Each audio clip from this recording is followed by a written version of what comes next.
This critique examines a motivational script that compares the feelings of anxiety and stress to the unseen buildup of a geyser right before a major life breakthrough. And it has this really strong, evocative central metaphor and a visceral emotional hook right out of the gate. So let's just dive straight into how to elevate it. Absolutely. So getting right into it, the relentless emotional intensity of the script is powerful, but streamlining the cyclical repetition can significantly amplify the final impact. Yeah, I mean, when you look at the mechanics here, the writer kind of traps themselves in a bit of a loop. Right. We've all done this, honestly. You find a metaphor you love, like this geyser, and you just keep returning to it, instead of actually advancing the narrative. Exact. The script continuously loops through the exact same beats. It describes the heavy pressure, introduces the still water of the geyser, explains the psychological urge to step back, and promises an inevitable eruption. And then it just cycles back and does it all over again. Right, and because the script circles this same concept for several minutes without really providing new insights, it severely dilutes the momentum. You end up with a middle section that feels stagnant rather than suspenseful. It's like walking on a treadmill instead of hiking up a mountain. Yeah, the audience is expending all this emotional energy, but they aren't actually getting any closer to the summit. Let me push back on that for just a second, though. I hear you on the repetition dragging the momentum down, but couldn't one argue that repeating the geyser motif acts as a sort of hypnotic anchor? For sure. Because in motivational audio, sometimes that cyclical rhythm is entirely intentional. Why is it hurting rather than helping here? That's a really fair question. And rhythm is definitely a powerful, but there's a distinct difference between a hypnotic refrain that builds tension and simply hitting the reset button on your premise. I see what you mean. Yeah, when the audience is told repeatedly that they are standing at the geyser and that they are about to walk away 30 seconds too soon, the impact of that imagery begins to fade. They've already processed the revelation the first time you presented it. So the suspense actually drops because the text isn't giving them new information or escalating the stakes? Exactly. You are essentially bringing water to a boil, turning off the heat, and then asking the audience to watch you bring it to a boil again. That is a perfect way to describe it. The buildup of pressure has to mimic the metaphor itself. It has to be linear and inescapable. So if the writer condenses these repetitive cycles into a clearer, linear progression that escalates toward a single definitive climax, they solve that pacing issue immediately. We want to give the listener a sense of moving forward through stages of realization. Right. So let's look at how that could actually play out on the page. For instance, the writer could combine the multiple instances of the script insisting, "Let me tell you why this video found you," and "You're standing at the geyser," into one definitive, hard-hitting section. Because right now, those phrases are sprinkled throughout, which diffuses their power. Bring them together so they land like a single heavy punch. And instead of repeatedly explaining that people walk away 30 seconds too soon over and over,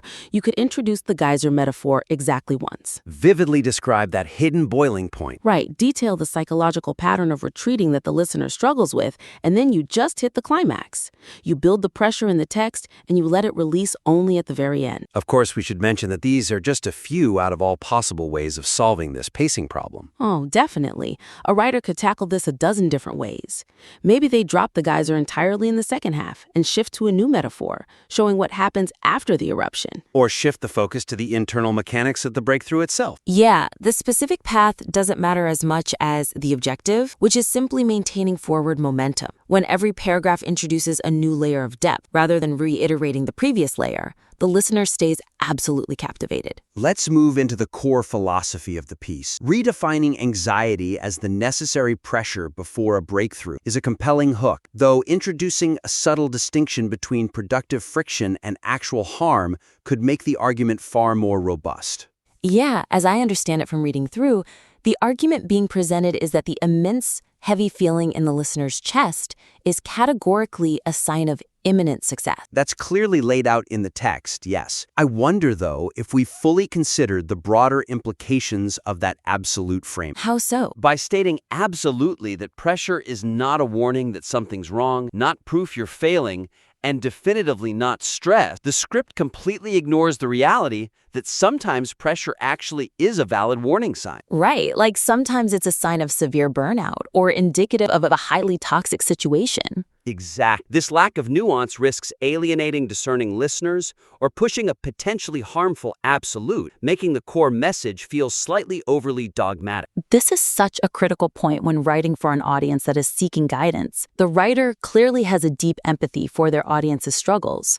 They're actively trying to rescue their listener from self-doubt. But imagine someone listening to this while actively burning out in a genuinely destructive scenario. Like a terrible job that is exploiting them or a dynamic that is actively draining their well-being. Build up before a breakthrough, you risk breaking their trust entirely. The listener might think, well, the author doesn't understand my reality at all, because my stress is very real and very damaging.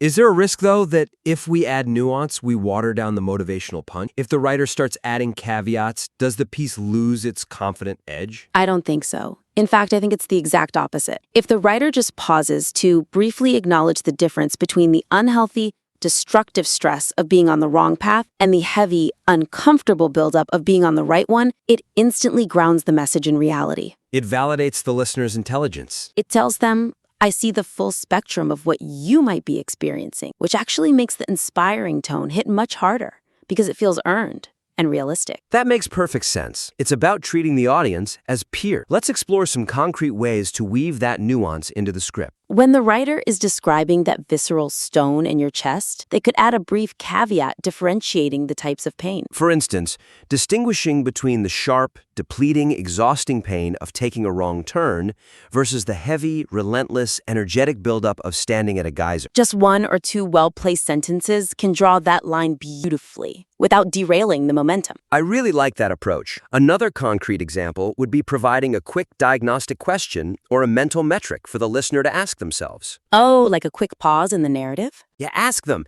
how do you know you're at the right geyser? Allow them to confirm they are indeed standing in the right place before they commit to staying and enduring the pressure. It shifts the dynamic from a monologue to an active internal dialogue for the listener. And we should explicitly state that these are just a few out of all possible ways to solve the problem. For sure, a writer might also solve this by sharing a brief, contrasting anecdote of a time they themselves stayed at the wrong geyser, just to highlight the difference in how that specific pressure feels in the body. The key is simply opening a small window of nuance so the audience feels fully seen and understood. When you acknowledge the complexity of human emotion, your motivational message doesn't become weaker, it becomes undeniably stronger.